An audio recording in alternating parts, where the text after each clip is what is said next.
إن الحمد لله نحمده ونستعينه ونستغفره ونعوذ بالله من شرور أنفسنا ومن سيئات أعمالنا من يهده الله فلا مضل له ومن يضلله فلا هادي له أشهد أن لا إله إلا الله وحده لا شريك له وأشهد أن محمدا عبده ورسوله لا نبي بعده يا أيها الذين آمنوا اتقوا الله حق تقاته ولا تموتن إلا وأنتم مسلمون يا أيها الناس اتقوا ربكم الذي خلقكم من نفس واحدة وخلق منها زوجها وبث منهما رجالا كثيرا ونساء واتقوا الله الذي تساءلون به والأرحام إن الله كان عليكم رقيبا يا أيها الذين آمنوا اتقوا الله وقولوا قولا سديدا يصلح لكم أعمالكم ويغفر لكم ذنوبكم ومن يطع الله ورسوله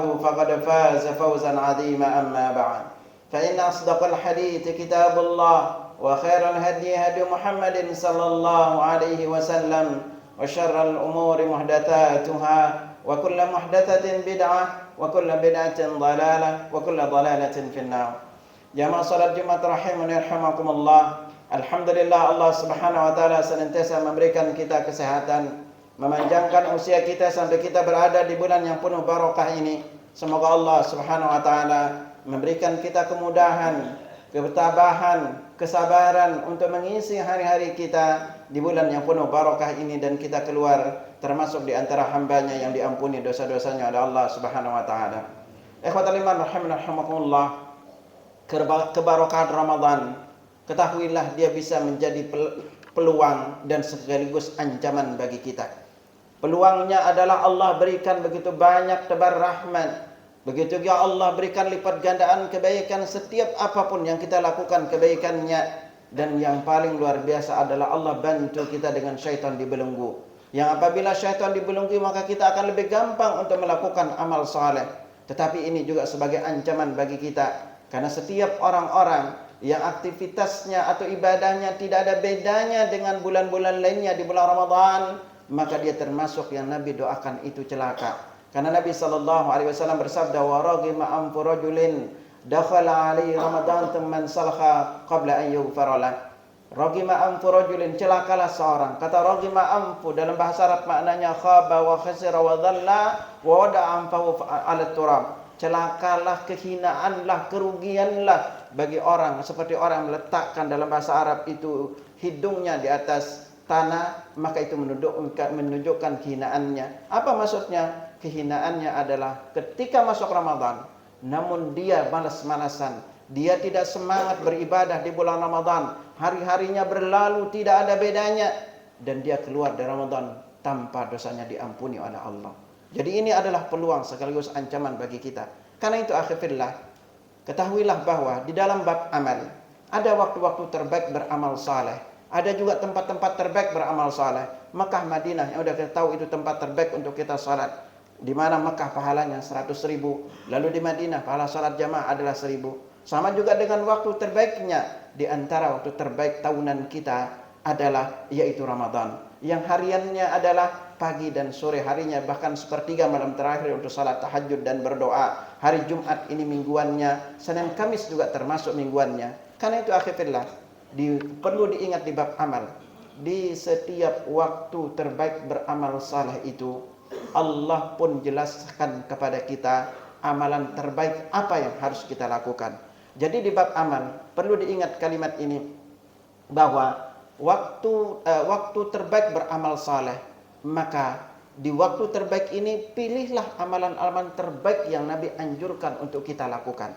Mari kita lihat di bulan Ramadan. Kalau kita berkaca di bulan Ramadan, amalan apakah yang terbaik harus banyak benar-benar kita fokuskan lakukan hari kita di bulan Ramadan? Maka kita berkaca dari ayat terkait dengan puasa. Surah Al-Baqarah ayat 183 berkisah tentang tentang kewajiban puasa. Allah berfirman, ya ayyuhalladzina amanu kutiba alaikumus siyamu kama kutiba alal ladzina min qablikum la'allakum tattaqun. Wahai orang-orang beriman, diwajibkan atas kalian puasa sebagaimana diwajibkan atas orang-orang sebelum kalian agar kalian bertakwa. Maka amalan paling afdal yang kita lakukan di bulan Ramadan yaitu adalah berpuasa. Karena ini hukumnya adalah wajib. Dari sini kita belajar ikhwatal iman, bahwa apapun amalan yang sifatnya wajib, maka ini adalah amalan yang paling afdal kita mendekatkan diri kepadanya. Karena itu Nabi sallallahu alaihi wasallam bersabda, "Wa ma taqarraba ilayya 'abdi bi syai'in habba ilayya mimma taraktu 'alaihi." Tidak ada amalan yang paling aku cintai hambaku mendekatkan diri kepadaku kecuali yang aku wajibkan kepadanya. Apapun yang sifatnya wajib, baik itu salatnya, lalu zakatnya, lalu hajinya, bahkan kita akhirnya di antara poin perlu antum ingat juga sebagai karyawan adalah bahwa seorang karyawan jangan menyangka di saat jam kerja, sungguh amalan paling afdal dilakukan di jam kerja itu adalah bekerja, bukan baca Quran, bukan sholat duha. Karena itu siapa saja karyawan yang di jam kerja dia baca Quran dan dia sholat duha, bukan dapat pahala, maka malah dia bisa mendapatkan dosa. Karena kenapa? Itu bukan jam sholat. Karena antum dibayar oleh perusahaan atau tempat kerja adalah sesuai dengan akad antum, maka di jam kerja yang paling afdal, paling besar pahala yang kita lakukan adalah bekerja, bukan baca Al-Quran dan bukan sholat duha. Ini perlu untuk dipahami oleh setiap kita sebagai seorang karyawan. Karena itu apapun yang sifatnya wajib, karena itu nafkah yang diberikan oleh suami ke istrinya lebih besar pahalanya dibandingkan uang yang diberikan anak laki-laki ke orang tuanya. Karena nafkah ke istri hukumnya adalah wajib, sedangkan nafkah ke orang tua itu hukumnya sunnah, kecuali orang tua itu kalau udah pensiun, tidak punya pekerjaan, maka wajib seorang anak itu memberikan nafkah kepada kedua orang tuanya. Lalu berikutnya amalan kedua yang paling afdal kita lakukan di bulan Ramadan adalah ayat berikutnya 185-nya. Allah berfirman, "Syahrul Ramadan alladzi unzila fihi al-Qur'an hudal lin-nasi wa bayyinatin minal huda wal furqan." Bulan Ramadan diturunkannya Al-Qur'an sebagai petunjuk bagi manusia, juga pembeda antara yang hak dan yang batil. Ketahuilah amalan paling afdal antum melakukan di bulan Ramadan adalah baca Al-Qur'an. Karena apa? Di bulan Ramadan bulan Al-Qur'an. Karena itu Imam Syafi'i di bulan Ramadan maka beliau khatam 2 kali. Siangnya khatam sekali, malamnya khatam sekali. Lalu beliau karena itu 60 kali khatam di bulan Ramadan. Imam Malik rahimahullah kalau masuk bulan Ramadan total tidak mengajar hadis, maka beliau fokus membaca Al-Quran. Maka dari itu tidaklah setiap muslim luangkan waktu untuk baca Al-Quran. Jangan sampai antum tidak punya waktu untuk baca Al-Quran di bulan Ramadan. Sayang, ini waktu kita untuk benar-benar untuk memanfaatkan ibadah. Lalu ayat berikutnya 186-nya apa? Allah berfirman, "Wa idza sa'alaka 'ibadi 'anni fa inni qarib ujibu da'watad da'i idza da'an falyastajibu li wal yu'minu bi la'allahum yarshudun." Ayat ini terkait dengan doa. Kalau antum perhatikan kenapa Allah letakkan ayat doa itu antara ayat-ayat puasa? Karena ketahuilah ayat doa tentang doa sangat erat kaitannya dengan puasa. Kenapa? Pertama, kita ketika berpuasa doa kita makbul. Karena Nabi sallallahu alaihi wasallam bersabda, "Thalathatun la turaddu da'watuhum." Ada 3 golongan orang yang doanya tidak ditolak. Salah satu disebut adalah as-shaim hatta yuftir, orang yang berpuasa sampai dia berbuka. Riwayat lain mengatakan lis-shaimi hina yuftir, yaitu orang yang berpuasa ketika dia berbuka. Karena itu akhirnya di bulan Ramadan usahakan antum punya doa yang terus antum minta sepanjang Ramadan. Dan ini yang poinnya antum ingat. Di penghujung akhir-akhir Ramadan, 10 terakhir Ramadan, di antara malam yang selalu kita nanti adalah malam Lailatul Qadar. Apa kaitannya dengan doa? Ingat, Allah berfirman dalam surat Ad-Dukhan ayat 4-nya, "Fiha yufraqu kullu amrin hakim." Pada malam Lailatul Qadar itu urusan takdir itu dirinci dengan bijaksana. Bahkan ketahuilah bahwa sampai yang haji tahun ini ditentukan di malam Lailatul Qadar. Karena di antara makna Lailatul Qadar itu adalah malam perubahan takdir. Takdir apa yang terjadi dalam hidup kita 1 tahun berikutnya, sekali lagi itu ditentukan di malam Lailatul Qadar. Bahkan Ibnu Abbas berkata yang haji tahun ini ditentukan di malam Lailatul Qadar. Jadi kalau antum sekarang punya hajat apa? Mungkin utang masih banyak. Mungkin yang pengen umrah lalu belum memiliki dana atau pengen umrah gratis. Atau mungkin yang sakit pengen Allah sembuhkan. Apapun masalah hidup yang kita hadapi, coba fokus antum selama 1 bulan penuh ini berdoa minta kepada Allah di bulan Ramadan. Bisa jadi Allah ubah takdir kita di bulan Ramadan itu. Apalagi jangan antum lupakan berdoa di sepertiga malam terakhir. Sebelum kita sahur angkat tangan minta kepada Allah. Karena di sepertiga malam terakhir juga ketika kita sahur ini waktu makbul kita berdoa. Karena itu Nabi sallallahu alaihi wasallam bersabda, "Yanzilu Rabbuna tabaraka wa ta'ala kulla lailatin ila as-sama'id dunya hina baqatul lailil akhir." Rabb kita tabaraka wa ta'ala turun ke langit dunia ketika tinggal sepertiga malam terakhir. Yaqul, kemudian menyeru, "May yad'uni fastajiba la." akhifillah, siapa yang berdoa kepadaku aku ijabah. Wa may yas'aluni fa'utiyah, siapa yang meminta kepadaku aku beri. Wa may yastaghfirni faghfirlah, dan barang siapa mohon ampun aku ampuni. Karena itu akhifillah, kenapa Allah letakkan ayat doa terkait dengan puasa? Karena sekali lagi doa dengan puasa itu sangat kaitannya erat, karena terkait dengan perubahan takdir. Dan ingat, salah satu yang bisa merubah takdir itu adalah doa. Karena itu Nabi SAW bersabda, la yardul qada illa du'a wa la yazidu fil umri illa albir. Tidak ada yang bisa merubah takdir itu kecuali doa, dan tidak ada yang bisa menambah panjangnya usia kecuali kebaikan. Karena itu akhirnya di bulan Ramadan ini, buatlah apa hajat yang benar-benar kepingin Allah kabulkan, lalu fokus minta sepanjang siang kita berpuasa. Nanti ketika kita mau berbuka, lalu ketika kita bangun di sepertiga malam terakhirnya, apalagi hari ini kita berada di hari Jumat, dan ingat salah satu waktu makbul berdoa adalah selesai salat asar sampai dengan matahari terbenam. Barakallahu wa lakum fil Qur'anil Karim, wa nafa'ani wa iyyakum bima fihi minal ayat wa dzikril hakim, wa taqabbala minni wa minkum tilawatahu innahu wal ghafurur rahim.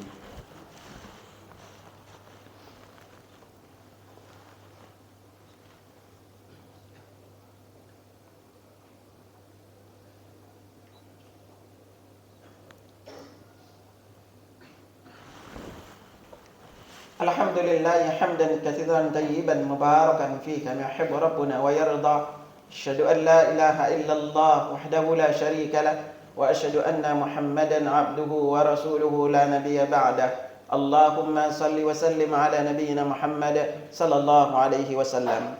Ikhwatal iman rahimakumullah. Lalu amalan terbaik apa berikutnya yang kita lakukan? Maka ayat 187-nya Allah Subhanahu wa taala berfirman, uhilla lakum laitas siyamir rafathu ila nisaikum. Dihalalkan bagi kalian hubungan suami istri di malam bulan Ramadan. Kalau siangnya jelas kita dilarang. Lalu di tengah ayatnya Allah mengatakan wala tubashiruhunna wa antum aakifuna fil masajid. Jangan kalian hubungan suami istri atau basyiru artinya segala bentuk yang mengarah kepada seksual, jangan kalian lakukan ketika kalian iktikaf di masjid. Ayat ini menjadi dalil bahwa iktikaf itu adalah di masjid. Ayat ini juga diambil kesimpulan bahwa di antara amalan penting di bulan Ramadan yaitu perbanyak di masjid. Karena untuk iktikaf apalagi di 10 terakhirnya, kenapa kita disuruh banyak di masjid? Dalam rangka satu, mengurangi dosa-dosa kita, karena melihat berbagai macam pemandangan hal-hal yang haram kita lakukan. Ya, baik itu dengan saudari-saudari kita yang muslimah, kadang-kadang saya dari sisi pakaian berbagai macam gayanya berpakaian. Dan juga akhirnya selama Ramadan belajarlah untuk lepas lupa medsos dan sejenisnya. Antum kalau buka Facebook, Instagram lainnya itu pasti akan terpapar dengan berbagai macam pemandangan-pemandangan yang kebanyakan itu seringkali adalah hal-hal yang berbau haram kalau kita lihat. Karena itu belajarlah, fokuskan ibadah di bulan Ramadan hanya sebulan penuh. Lalu berikutnya akhirnya perbanyaklah sedekah di bulan Ramadan. Karena satu sedekah, 1.000 rupiah kita sedekahkan di bulan Ramadan. Satu salat yang kita lakukan di bulan Ramadan, satu ayat yang kita baca di bulan Ramadan, berbeda pahalanya di luar bulan Ramadan. Makanya salat antum duha yang selama ini 2 naikin jadi 4. Qobliyah ba'diyah selama ini 2 naikin coba jadi 4. Apalagi jamaah yang masuk usia 60 tahun ke atas atau 50. Ambil dari sekarang jaminan diharamkan masuk api neraka. Apa? Yaitu dengan salat qobliyah zuhur 4 rakaat sebelumnya dan 4 rakaat setelahnya. Nabi SAW bersabda, man hafadha ala 4 rakaatin qabla zuhri wa 4 ba'daha hurima 'alan nar. Siapa saja yang senantiasa menjaga salat 4 rakaat sebelum zuhur dan 4 rakaat setelahnya, Allah haramkan dia masuk api neraka. Lakukan 4 rakaat ini, 2 rakaat salam, 2 rakaat salam. Lalu ana ingatkan kepada antum, kalau antum salat tarawih, maka jangan pulang sebelum witir bersama imam. Karena Nabi SAW bersabda, man qama ma'al imam hatta yansarifa khusiba lahu baqiyatu lailatihi. Barang siapa yang salat bersama imam sampai selesai, maka sisa malamnya dicatat baginya pahala salat malamnya. Dan ana ingatkan pada antum, sebuah ibadah apapun bentuknya akan semakin sesuai, akan semakin besar pahalanya jika ibadah itu benar-benar kita contoh Nabi SAW. Salah satu sunnah yang rutin kita lakukan di bulan Ramadan yaitu makan sahur dan berbuka. Kalau antum berbuka akhi, kalau sahur itu kita disunnahkan untuk diakhirkan, maka berbuka kita disunnahkan untuk disegerakan. Karena itu Nabi SAW bersabda, la yazalul nas bi khairin ma ajalul fitra. Senantiasa manusia berada dalam atas sunnahku selama dia menyegerakan berbuka puasa. Tapi satu poin antum ingat, lihatlah Nabi bagaimana potret Nabi berbuka. Berbeda banget pola kita berbuka dengan Nabi. Kalau Nabi itu puasa 9 kali. 9 kali karena Ramadan diwajibkan di tahun kedua Hijriah dan beliau di Mekah, di Madinah itu selama 10 tahun. Apa kata Anas bin Malik bercerita kisah Nabi berbuka puasa? Kana Rasulullah sallallahu alaihi wasallam yuftiru ala rutabatin qabla an yusalli. Nabi sallallahu alaihi wasallam itu biasa berbuka dengan beberapa kurma basah sebelum salat. Nah, Anas bin Malik bercerita beberapa kurma basah. Karena itu di saat berbuka tidak ada riwayat ganjil berbuka puasa dengan kurma. Yang ada riwayat ganjil itu adalah Nabi berangkat salat Id beliau makan kurma sebanyak jumlahnya ganjil. Kalau saat berbuka tidak ada riwayatnya. Nah, pertama beliau pakai kurma basah. Fa ilam takun ala rutabat fala tamarat. Kalau beliau enggak dapat kurma basah, pakai kurma kering. Wa ilam takun hasawatin min ma. Kalau enggak dengan seteguk air. Lihat betapa sederhana berbukanya Nabi. Berbeda dengan berbuka kita. Makanya kita tidak pernah dapat riwayat 9 kali Nabi berpuasa, lalu beliau tambahin ada gorengan, ada lontong, ada es buah, ada kolak dengan lainnya. Tidak ada riwayatnya, akhi. Ada yang sampai berkata, Ustaz, kurma kan sunnah, gorengan wajib, Ustaz. Subhanallah, ikutlah cara Nabi. Mending daripada antum beli gorengan macam-macam, beli rutab. Sehingga antum lebih mencontoh Nabi SAW ketika berbuka. Lalu terakhir, anda ingetin pada antum, doa berbuka puasa, akhirullah. Seluruh riwayat hadis doa berbuka puasa tidak ada riwayatnya yang sampai kepada derajat sahih. Riwayat pertama bunyinya adalah, Allahumma laka sumtu wa ala rizqika aftartu. Riwayat kedua, Bismillah, Allahumma laka sumtu wa ala rizqika aftartu. Riwayat ketiga, Allahumma laka sumna wa ala rizqika aftarna fataqabbal minna innaka antas samiul alim. Para ulama hadis standar mengatakan hadis ini dhaif dan dhaif jiddan. Adapun satu riwayat yang bisa dipakai adalah riwayat dari Ibnu Umar. Bunyinya adalah kana Nabi sallallahu alaihi wasallam idza aftara. Dan perlu antum ketahui semua riwayat hadis tadi itu Nabi membaca doanya itu sebelum berbuka, bukan setelah berbuka. Ini salah satu di antara pola kurang tepat kita diajarkan. Karena Nabi dikatakan kan Nabi sallallahu alaihi wasallam idza aftara. Nah, aftara itu fi'il madi yang menunjukkan itu setelah. Beliau baca apa? Dhahabal dhama'u wa batallatil 'uruq wa tabatal ajru insyaallah. Inilah riwayat yang paling bisa diterima karena diriwayatkan oleh Abu Daud, Ibnu Hibban, Daruqutni, Al-Hafiz, Ibnu Hajar dan Asqalani berkata dalam Talkhis Khabir, Imam Daruqutni berkata hadis ini sanadnya hasan. Lalu Ustaz, kenapa ada doa selama ini berbunyi yang berbunyi Allah malaka sumtu wa ala rizqika aftar, Allah malaka sumtu wa bika amantu wa ala rizqika aftartu bi rahmatika ya arhamar rahimin? Antum perlu ingat. Al-Ali Qul Qari dalam Mirqatul Masabih berkata, menjelaskan hadis ini, Allahumma laka sumtu. Ini riwayatnya doa. Wa bika amantu, maka riwayat ini palsu. Tidak ada satupun riwayat hadis ini. Makanya Ali Qul Qari berkata, la aslalahu, tidak ada asalnya.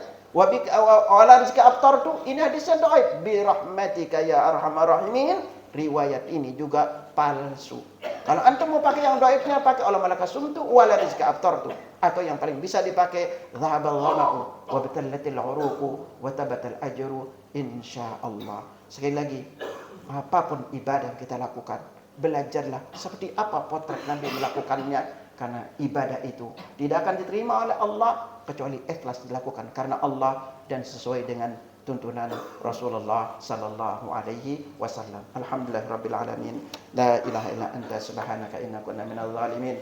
Allahumma ighfir lil mu'minina wal mu'minat. Allahumma ighfir lil mu'minina wal mu'minat al ahya minhum wal amwat. Ya muqallibal qulub, thabbit qulubana ala dinik. ويا مسرف القلوب صرف قلوبنا على طاعتك. اللهم إنا نسألك الهدى والتقى والعفاف والغنى. اللهم إنا نسألك فعل الخيرات وترك المنكرات وحب المساكين وأن تغفر لنا وترحمنا وإذا أردت فتنة قوم فتوفنا غير مفتون ونسألك حبك وحب من يحبك وحب عمل يقربنا إلى حبك. ربنا لا تزغ قلوبنا بعد إذ هديتنا وهب لنا من لدنك رحمة إنك أنت الوهاب. ربنا ظلمنا أنفسنا وإن لم تغفر لنا وترحمنا لنكونن من الخاسرين. ربنا آتنا في الدنيا حسنة وفي الآخرة حسنة وقنا عذاب النار. وصلى الله على محمد وعلى آله وصحبه وسلم والحمد لله رب العالمين.